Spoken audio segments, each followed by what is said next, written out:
Hi, I'm Rick Maurer. I want to talk about how to avoid the avoidable headaches that go with change. When I ask leaders about challenges they're facing, quite often there's a theme like, why don't people get it? Why don't they like it? Why do people keep sending substitutes? Why do our meetings seem to last forever and not result in much? As the CEO said to me one time, how come all I get is malicious compliance? And when I talk to these leaders about what's needed, they quite often say, people need to support this stuff. We need their energy. We need their input. We need their forward momentum to make this thing a success. And yet something gets in the way. And I don't think it's lack of skills on the part of these leaders. They've read the same books that everybody else has. They sort of know what to do. And I don't think it's a lack of a desire. I mean, I think they're being sincere about this, that they'd really like to do it. But I think there's an organizational mindset at play quite often. And that mindset then becomes the mindset for us as individuals without even thinking about it. And that is the only thing that's important is what's on the page. We've got to make it through this plan. We've got to get there by such and such a date within this budget. And all of that is logical. That makes sense. What we miss is, and where's the energy going to come from to get us there? And that can be a big problem. And so for those leaders who believe that we really need to do things that actually foster people getting supporting and having energy and vitality and all of that, it becomes an add-on. It's something that we do if we have time, and so consequently, we're thinking about how do we add things to our already packed schedules. And so right away, that creates an incredible dissonance, and we're probably not going to do that. So it's a hassle. So I want to talk about a way to begin thinking about that differently. And I'm going to give you 3 steps that I think you could apply today. First, I'd like to give you an analogy. All right, I love coffee, and my local coffee shop is open again. I'm very happy about that. And when I go there and get in line, invariably there's somebody there who is ordering a latte. And never once have I heard that person say, you know, give me a latte, but hold the milk, because you don't do that. A latte is a blend of steamed milk and espresso, period. Anything else is a frill, is an add-on. The 2 essential ingredients are milk and coffee. And when they're put together well, they're blended so well that when you taste it, you can't tell where the coffee ends and the steamed milk begins. It's a seamless blend of goodness, if you will. I think every one of our routine conversations and tasks involved with change, we ought to be thinking like we're baristas. How do I blend support into the technical part of the plan? Not as something I add on at the end, but how do we do those routine tasks in a way that actually people lean in and go, oh, good, okay, yeah, let's do that. And it really is possible. I told a story in the last video I did about changes that derailed. I'm going to tell it again, but I want to talk this time about what they did brilliantly to blend support and energy kind of in. I was invited into an organization. The planning team in a very large organization was in charge of coming up with a plan for what was a very controversial organizational change, like a big reorg kind of thing. And they were working with a very good consultant on the technical part of that to make it work. And I was just there to teach this new model I had just come up with that I had written about in a book. This is back in the 90s. And they started talking about the problems. And somebody even said a bomb was going to drop. And I said, what's going on? And they said, oh, we're having a meeting with the stakeholders next week, Rick, and it's going to be awful. Oh, and then they went on and on. People are going to hate it. They're going to da da da da da. And they said, what should we do? So before we go on into that, what should we do? They've already done something that is really important. One, they recognized that they probably had a really big challenge. And the and is really important to this sentence, and it was safe enough to talk about that challenge in this group. I bet all of us have been in meetings where we've recognized some big challenge looming, but we go, no, can't talk about that here. It's not safe. Sorry. Uh, so that combination of recognizing something and being able to test out, are my assumptions correct, and actually talk about that out loud is a huge first step. The second thing is we need to know our audience and we need to know what their hopes are, their concerns, their fears.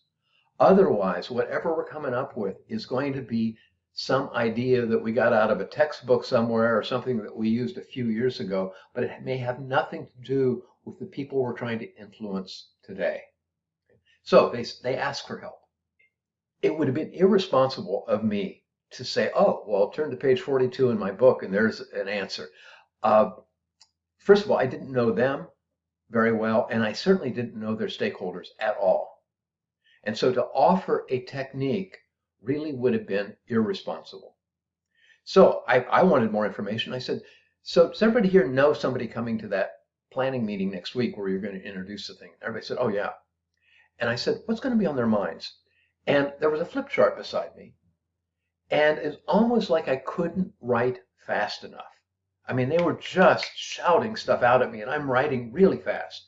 And now imagine there's a flip chart filled with pretty small print of all the stuff they said, and everything on that list is negative.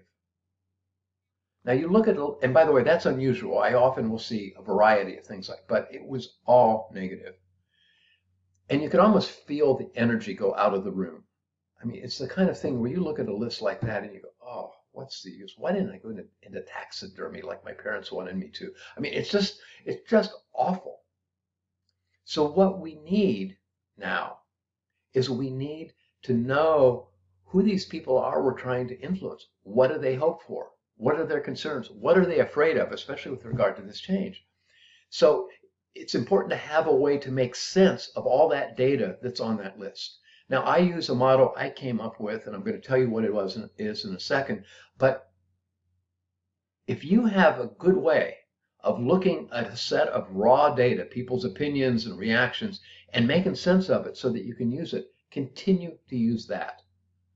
Don't worry about learning my model. Okay, it's if you got something that's working, by all means, don't add stress to your life. Just go ahead and use it.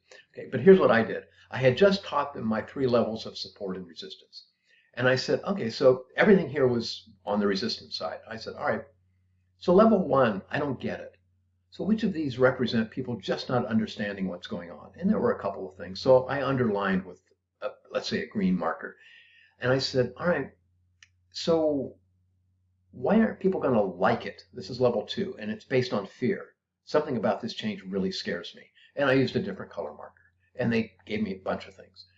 And then I said, all right, which of these are level 3? And they basically, I don't like you, which means I don't have trust and confidence in you or the people you represent to follow you. And I used a third color marker. So now in 2 minutes, that entire list is color coded. And somebody said, that's why the bomb is going to drop. Look at that. We designed that 8-hour meeting to deal with facts and figures, all level 1 stuff, timelines, deliverables, all that kind of stuff. And the guy said, and that's really important, obviously, but they're walking in with level 2 fears and level 3 lack of trust in us. We got to do something. Now, everything they were doing at this point was based on the data that they had, their assumptions, and then checking their assumptions like, yeah, we're going to have really big problems. And now we get to the third step, and that is finding a way that we can blend support into the plan, being a barista, if you will. So here's what they did. I was in for about 3.5 hours, and they said, could we use the next hour and redesign that planning meeting? Now, I was hired to teach this and teach that, and I could have said to you, that's a great idea, but my contract says I need to be teaching you this theory that I developed, and it's really good. You ought to listen. That would have been a stupid use of time. And it would have been a stupid show of ego right there. And so I said, no, it's a great idea. And I shut up.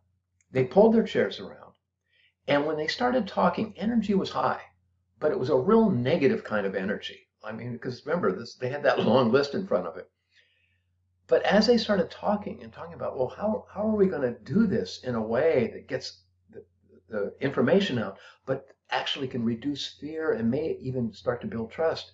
And just listening in on this group, you could start to feel the energy shift just within the planning group. Now, everything they were doing was within the context of a meeting we were already at. So they did not add on an extra meeting to redo the plans they had for this other meeting. They're using the time they've got. The next week, they carried out the plan. It went very well. A lot of people were on board. They started to build some trust. All of that was really good. But what's important about that meeting that happened the following Monday, I think it was, is it was the same time. So let's say it had been scheduled from 9:30 to 5. It was still 9:30 to 5. And let's say they had invited 50 stakeholders. I don't know how many it was. They still invited the same people. They still had the same catering, the same coffee. Everything was the same except how they approached the meeting. And they approached it in a meeting in a way where they were attempting to build support in.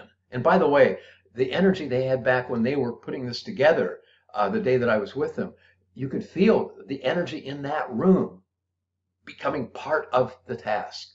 So this is a pretty simple kind of thing.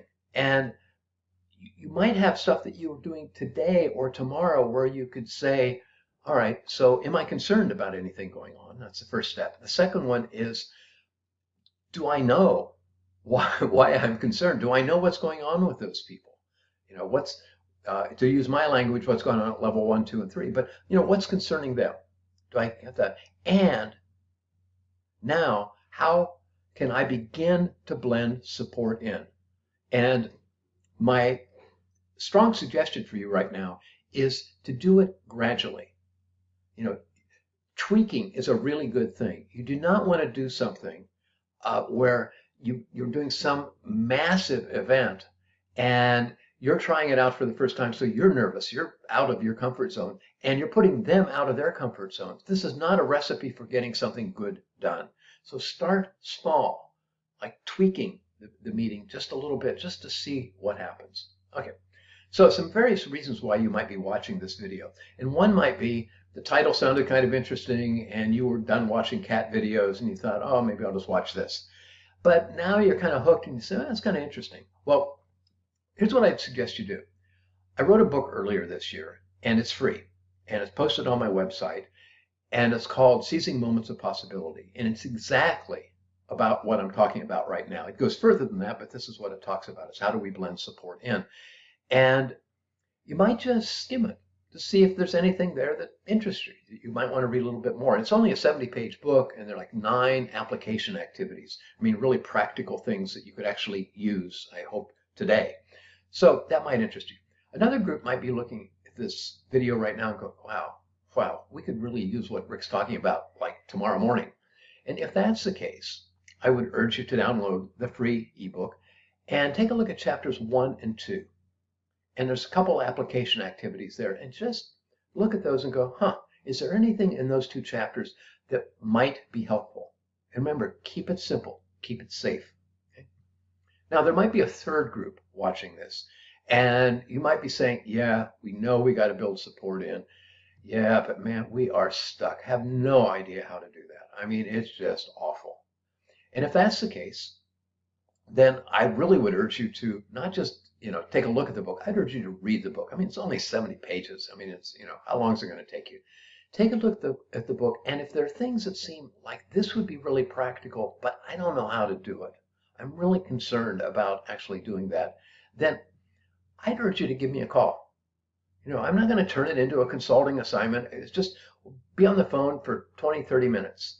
And I can almost guarantee that at the end of that time, you'll walk away from that call with some ideas that you could begin to apply tomorrow.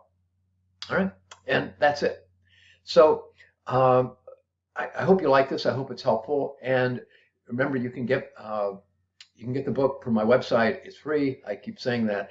And if you like this video, I'm going to be doing a lot of videos in the series. I encourage you to subscribe to this YouTube channel.